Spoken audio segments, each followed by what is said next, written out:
Netflix और anime ये दोनों नाम ठीक वैसे ही हैं जैसे कि ऊपर या नीचे, आगे या पीछे, जमीन आसमान, ठंडा गर्म, हिडन कैलिबर और कंसिस्टेंसी एक दूसरे से कोसों दूर। एक टाइम था जब नेटफ्लिक्स के ऊपर एनिमे वर्ड सुनते ही ना लोगों के दिमाग में बस दो चीजें आती थी, या तो वो डेथ नोट वाला एब्सर्ड सा लाइव एक्शन, या फिर कोई नेटफ्लिक्स मेड एनिमे जो कि ना तो एनिमेशन में बढ़िया होते थे और स्टोरी के अंदर भी फीके पड़ जाते थे। और अगर आपको लगता है कि एज अ व्यूअर ये चीज सिर्फ आपने या फिर हम सब ने नोटिस की थी, तो शायद आप यहाँ पे गलत हैं, क्योंकि कोई तो था नेटफ्लिक्स के हेडक्वार्टर्स में जिसने ये चीज को पकड़ा और ना सिर्फ बेटर स्टोरीज को इंप्लीमेंट करने पे काम किया, बल्कि एनिमेशन क्वालिटी को भी इंप्रूव करने में उतना ही फोकस लगाया, जिसका रिजल्ट फाइनली ये आया कि पिछले बीते कुछ सालों में नेटफ्लिक्स के बनाए हुए एनिमे ना सिर्फ एनिमेशन क्वालिटी में ऊपर चढ़ते जा रहे हैं, बल्कि स्टोरी इंप्लीमेंटेशन और स्टोरीज को आगे लेके आने के तरीकों में भी बहुत ही ज्यादा बेटर हो गए। लेकिन अब आप सोच रहे होंगे कि यार हिडन कैलिबर, तुमने इससे पिछली वाली वीडियो में तो ये बताया था कि मैं अब कोई एनिमे नहीं देख रहा, तो फिर आज ये नेटफ्लिक्स के एनिमे के ऊपर वीडियो कैसे? तो देखो यार, रीजन ये है कि मैं काफी लंबे टाइम से ना एनिमे के ब्रेक पे था और मैं सिर्फ नेटफ्लिक्स के ऊपर रैंडमली कोई चीजें देख रहा था, जहाँ पे मुझे अचानक से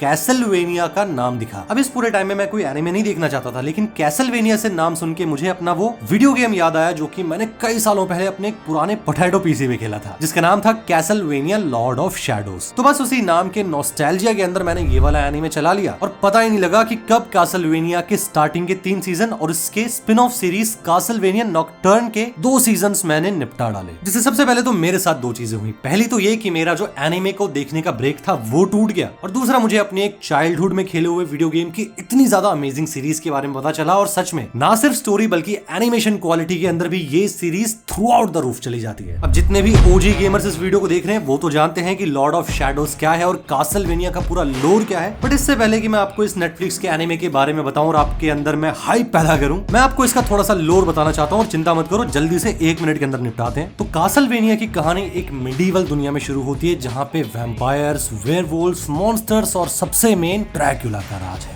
इस दुनिया के अंदर जहां ईविल है, वहीं इसके अंदर डिवाइन पावर्स और गॉड भी है। अब कहानी मोटी मोटी ये होती है कि जो डिवाइन ग्रुप होता है ना, जो गॉड वाले लोग होते हैं, वो अपने एक होली वॉरियर को तैयार करते हैं कि तू जाके ईविल से लड़ेगा। अब इस वॉरियर का नाम होता है गैब्रियल बेलमोंट, जो कि धीरे धीरे ईविल से लड़ता है, लेकिन एंड में आते आते ना वो खुद ही ईविल के अंदर गिर जाता है। लेकिन अब आप सोचोगे कि शायद वो कोई नॉर्मल सोल्जर होगा जो कि ईविल के हत्थे चढ़ गया, बट असल में गैब्रियल बेलमोंट ना सिर्फ ईविल के अंदर गिर जाता है, बल्कि वो अपने आप में ही इतनी बड़ी ईविल फोर्स बन जाता है और आगे आगे प्रिंस ऑफ डार्कनेस के नाम से जाना जाता है। दुनिया भर के होली प्रीस्ट्स, डिवाइन पावर सब उसके खिलाफ आ जाती हैं। दुनिया भर के सारे मॉन्स्टर्स और सारी ईविल चीजें उसके ऑर्डर के नीचे होती हैं और उसका नाम कहलाता है ड्रैक्युला द ड्रैगन। तो वीडियो गेम सीरीज तो इसी तरीके से आगे बढ़ती है और इसके second part Castlevania Lord of shadow 2 के अंदर मेन विलन जो होता है वो होता है लूसिफर हिमसेल्फ। तो लॉर्ड ऑफ शैडोज की कहानी तो ये है, लेकिन अब बात करें अगर नेटफ्लिक्स के कैसलवेनिया की, तो उसकी शुरुआत होती है 2017 में और उसकी टाइमलाइन जाती है लॉर्ड ऑफ शैडोज से भी पीछे, जब असली कैसलवेनिया गेम यानी कि जो ओरिजिनल जहां से शुरुआत हुई थी ना इन गेम्स की, नेटफ्लिक्स के कैसलवेनिया की स्टोरी उनको रेफर करती है। हालांकि लॉर्ड ऑफ शैडोज की जो गेम फ्रेंचाइज है वो भी कैसलवेनिया से ही रिलेटेड है, बट वो अपने आप में ना ओरिजिनल कैसलवेनिया की कोई कंटिन्यूएशन नहीं है, बल्कि उसका एक अपना कैनन इवेंट है। तो बैक टू नेटफ्लिक्स वाले कैसलवेनिया, इसकी कहानी ये है कि इसके अंदर भी मेन प्रोटैगनिस्ट या फिर मेन एंटागनिस्ट जो भी बोलो, या फिर एक मिक्स टाइप का एंटी हीरो बोलो, शुरुआत होती है ड्रैक्युला से, जिसका नाम है व्लाड टेपिश। तो इसके अंदर भी व्लाड एक बहुत ही पावरफुल और एक बहुत ही क्रूअल वैम्पायर होता है, जो कि ना सिर्फ एक ब्लड सकिंग मॉन्स्टर है, बल्कि पूरे वैम्पायर सोसाइटी के अंदर एक किंग टाइप की फिगर भी है और इसीलिए है वो ड्रैक्युला। बट हजारों साल जीने के बाद वो लाइफ के अंदर कोई मीनिंग नहीं ढूंढ रहा होता और वहीं उसको फिर एक ह्यूमन लड़की मिलती है, जिसके आने के बाद इन दोनों के बीच में केमिस्ट्री होती है और दोनों की बातचीत बैठ जाती है और फाइनली अपना जो ड्रैक्युला होता है वो बेचारा सही रास्ते पे आ रहा होता है। लेकिन फिर अचानक बाय एनी चांस कुछ काम से, जो कि हमें स्टोरी में आगे पता चलता है कि किस काम से ड्रैक्युला अपनी वाइफ से दूर जाता है और उसी के बीच सारा खेल हो जाता है, क्योंकि ड्रैक्युला की जो वाइफ होती है ना वो असल में एक केमिस्ट होती है और वो अलग अलग केमिकल्स का यूज करके ह्यूमैनिटी के अंदर और सोसाइटी के अंदर जो भी बीमारियां या फिर जो भी तकलीफ हैं उनको दूर करना चाहती है। बस just because the timeline was in the medieval era, तो वहां पे उस जमाने के प्रीस्ट और लोगों को ये लगता है कि ये केमिकल्स का यूज करके कुछ जादू कर रही है और ये विच है, तो इस वजह से वो उसको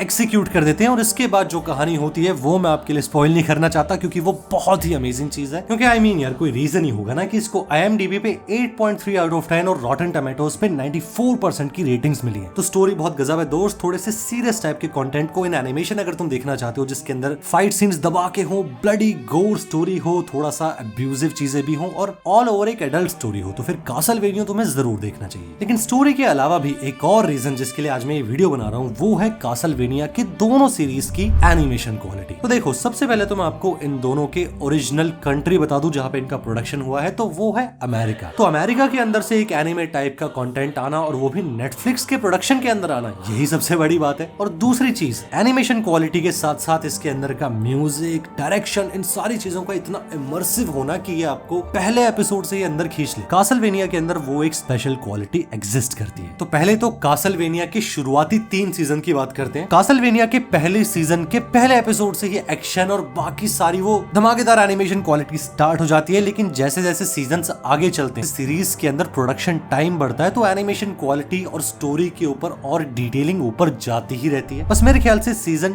2 के अंदर कहीं कहीं पे ऐसे सीन आते हैं या फिर ऐसे इवेंट्स आते हैं जहां पे स्टोरी थोड़ी सी ओवर एक्सप्लेनेशन करने लग जाती है। लेकिन उन सारी चीजों के अलावा थ्रू आउट द 3 सीजन्स पूरी सीरीज के अंदर कंसिस्टेंसी मेंटेन रहती है। लेकिन अगर बात करें इसके स्टोरी के 300 साल आगे यानी कि स्पिन ऑफ सीरीज कासलवेनिया नॉकटर्न के अंदर, तो वो तो भाई एकदम लेजिट एनिमेशन क्वालिटी के अंदर और आर्ट स्टाइल के अंदर आपके होश उड़ाने वाला है। अभी उसके 2 ही सीजन हैं, दूसरा सीजन बस अभी शायद कुछ ही महीने पहले आया है और दोनों के अंदर आपको फ्रेंच रेवोल्यूशन जो कि हिस्ट्री में हुआ था ना, उसी के टाइम पीरियड के दौरान की स्टोरी नजर आती है, जिसके अंदर ना सिर्फ अब ओरिजिनल स्टोरी के अंदर 300 साल आगे बीत गए हैं, बट अब इसके अंदर ऐसे ऐसे कैरेक्टर्स आ चुके हैं जो कि सिर्फ एक सिंपल इवल या फिर डिवाइन की साइड से हटके गॉड्स के अंदर चले गए हैं। स्टोरी के अंदर अब जहाँ पे बड़े बड़े और भी दूसरे वैम्पायर्स और एम्परर्स को दिखाया गया है, उसी के साथ ही अलग अलग देशों की डेटीज यानी कि उनके अलग अलग गॉड्स को भी दिखाया गया है। तो ओवरऑल स्टोरी बहुत अमेजिंग है। सीजन 1 के एंड में आते आते आपको एक ऐसा सीन भी दिख जाता है जो कि पिछले कासलवेनिया से डायरेक्ट इसको जोड़ देता है और सीजन 2 के अंदर तो भर भर के रेफरेंस है। और मेरे पर्सनल ओपिनियन में जहाँ पे इसकी आर्ट स्टाइल और एनिमेशन क्वालिटी सबसे ज्यादा पीक करती है वो है 2 जगह। एक तो इसका एनवायरमेंट और दूसरा कैरेक्टर्स के बीच का इंटरेक्शंस और स्पेशली सीजन 2 के अंदर दिखाई हुई फाइट सीन्स। मैं सच बता रहा हूँ, सीजन 2 के एंड में जब कंक्लूजन वाली फाइट्स आती है ना, जो कि क्लाइमैक्स होता है, उसको आप लिटरली डीमन स्लेयर के एनिमेशन टीयर से कंपेयर कर पाओगे। तो हर वो इंसान जिसको कि विक्टोरियन टाइम की बिल्डिंग्स, मिडिवल एरा, उसी जमाने की स्टोरीज और थोड़ा सा